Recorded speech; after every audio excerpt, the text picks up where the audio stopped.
Bom, em primeiro lugar, eu gostaria de fazer minha saudação a todos os colegas e dizer da minha satisfação de novamente estar com vocês via internet, a pedido do nosso querido colega Edson Brandão, para comentar desta vez alguns tópicos e alguns assuntos especiais da nova lei 12.015, de 7 de agosto de 2009, que mudou o contexto dos crimes sexuais no Brasil. Ou pelo menos, se não mudou tudo, mudou drasticamente algumas das figuras típicas. Vou, evidentemente, fazer uma análise abrangente, mas tocando apenas nos pontos que me parecem fundamentais. Em primeiro lugar, a mudança do título foi bem-vinda, já era desejável pela doutrina e pela jurisprudência. Hoje nós temos os crimes contra a dignidade sexual e não mais a antiquada expressão dos crimes contra os costumes. A primeira parte, a que mais chama a atenção, evidentemente, a todos os colegas das varas criminais, é a unificação à vida do estupro e do atentado violento ao pudor. O legislador reduziu numa única figura, num único tipo penal, as antigas figuras delitivas separadas. Nós tínhamos antes o 213 tratando do estupro, que era constranger a mulher mediante violência ou grave ameaça à condição carnal.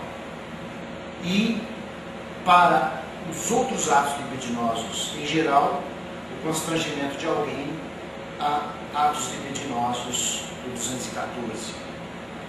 O 214 foi revogado e obviamente tinha que ser, porque aquela conduta lá descrita passou a ser incorporada no 213. Então não houve, em primeiro lugar, descriminalização do atentado violento ao pudor.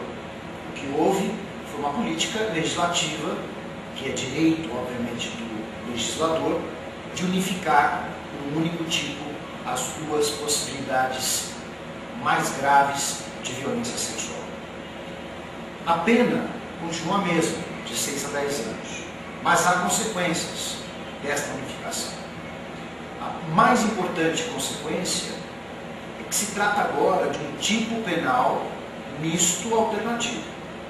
Nós temos a possibilidade de ter estupro sempre que alguém sofrer uma violência ou grave ameaça e mantiver conjunção carnal, ou seja, a cópula, pênis, vagina, como autor.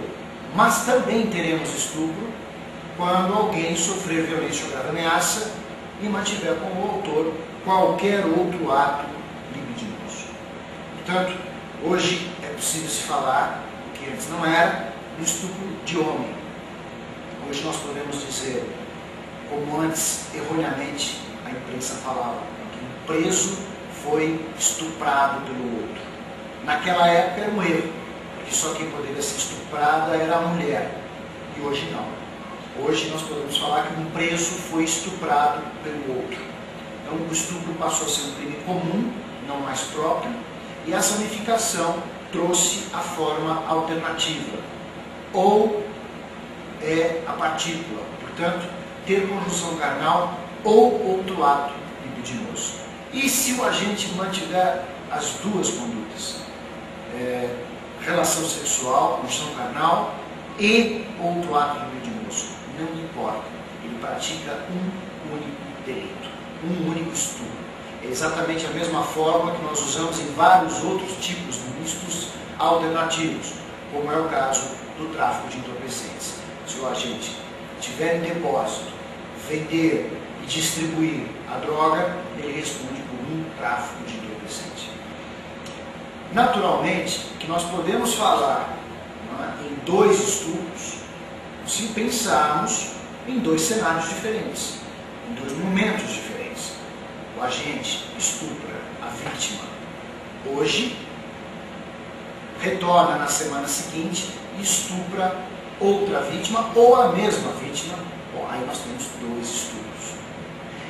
E mais, Já que temos dois estupros, não importa se a mesma vítima ou vítimas diferentes, desde que o momento, no tempo, seja separado, já podemos agora falar em crime continuado. Porque o estupro passa a ser da mesma espécie. Ou seja, conjunção carnal violenta ou ato libidinoso violento é estupro. Então podemos ter crime continuado entre uma conduta e outra. Mas no mesmo cenário, contra a mesma vítima, nós temos um único delito. Tanto faz uma conduta, conjunção carnal, ou as duas condutas, um delito. Lógico, isso traz outra consequência. Acaba de vez a discussão se há ou não concurso material entre estupro e atentado violento ao pudor. Não há mais concurso material. Concurso material significa a existência de várias infrações. Nós não temos mais várias infrações, nós temos uma. A questão mais polêmica desta história é a seguinte: tendo havido unificação das duas figuras típicas, embora não tenha havido descriminalização, morto o concurso material, é óbvio que se trata agora, a Lei 12.015, na nova redação dada, de uma lei penal benéfica. Isso significa que ela retroage no tempo. E todos aqueles que foram condenados antes da vigência desta lei por estupro em concurso material, atentado violento ao pudor, contra a mesma vítima no mesmo cenário, era a jurisprudência que prevalecia, poderão entrar com seus pedidos de aplicação da lei penal benéfica nos termos do artigo 66.1 da lei de execução penal. Cabe ao juiz de execução penal rever esses casos e aplicar a lei mais benéfica. Portanto, aquele que estava condenado, vamos calcular a pena mínima, 6 anos por estupro, mais 6 anos por atentado ao pudor, 12 anos contra atos praticados, praticados contra a mesma vítima, agora a sua pena tem que ser revista para 6 anos. É uma lei penal benéfica, não há, em meu entendimento, salvação para esta situação. Foi a opção legislativa que se constrói dessa forma. Um tipo unificou-se e hoje, vejam, aí há um critério de lógica e justiça. Se hoje a pessoa praticar conjunção violenta e ato libidinoso violento contra a mesma vítima, no mesmo cenário, ela é condenada a uma pena mínima de 6 anos. Por que aquele que ontem condenado estava há 12 anos, ou seja, o dobro da pena, não vai ter a sua pena revista? Tem que ter, porque isto é mandamento constitucional do artigo 5º, inciso 40 da Constituição Federal. A lei penal retroagirá para beneficiar o réu. Logicamente, aqueles colegas que tiverem processos em andamento já vão providenciar, se possível, o aditamento da parte do promotor da denúncia para a nova figura, que é benéfica, portanto, cabe o aditamento, cabe a possibilidade do réu se defender corretamente dos novos, da nova figura típica, e a condenação já vai ter que se basear no delito único.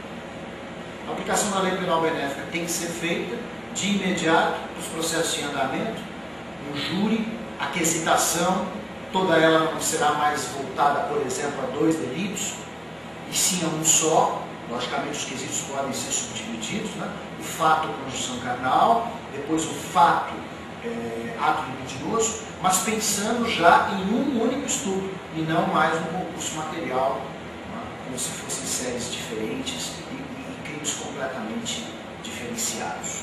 Esta é, em minha visão, a maior consequência, a mais profunda consequência que nós teremos hoje com a nova lei. A revisão pela execução penal de todas as penas e o andamento processual.